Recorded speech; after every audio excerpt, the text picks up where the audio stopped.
DeWitt Scott back with another edition of Moraine Reads, and today's topic for Moraine Reads it's a little bit more nerdy than any of the past topics. This is about research methods when researching and when doing research and when gathering data. The book that first got me to a beginning of an understanding of research and how to gather data for research was Research Design by John Cresswell. This book talks about the three main avenues of research: qualitative, quantitative, and mixed methods, which is a combination of both qualitative and quantitative.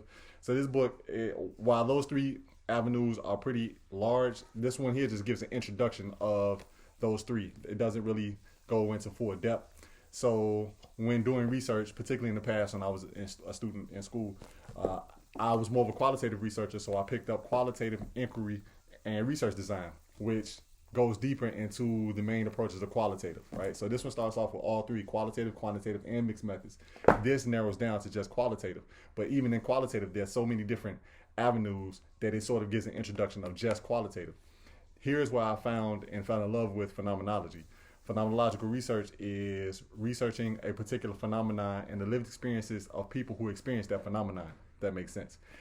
Introduced to phenomenology here, which pushed me into more studying or narrowing down phenomenology, and it opened the floodgates, which began with phenomenology and psychological research.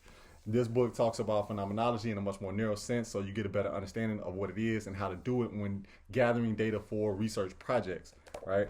From there, phenomenological research methods, which for me was the most beneficial, by Clark Moustakas.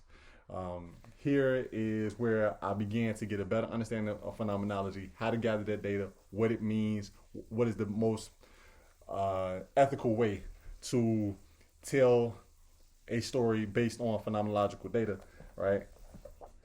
Add to that Exploring Phenomenology, right, written by David Stewart, and just again getting the history of phenomenology, how far back it goes, and then getting a better understanding of how to use it today. Like I said, particularly when I was a student and I was doing research, and then researching lived experience, right, by Van Manen.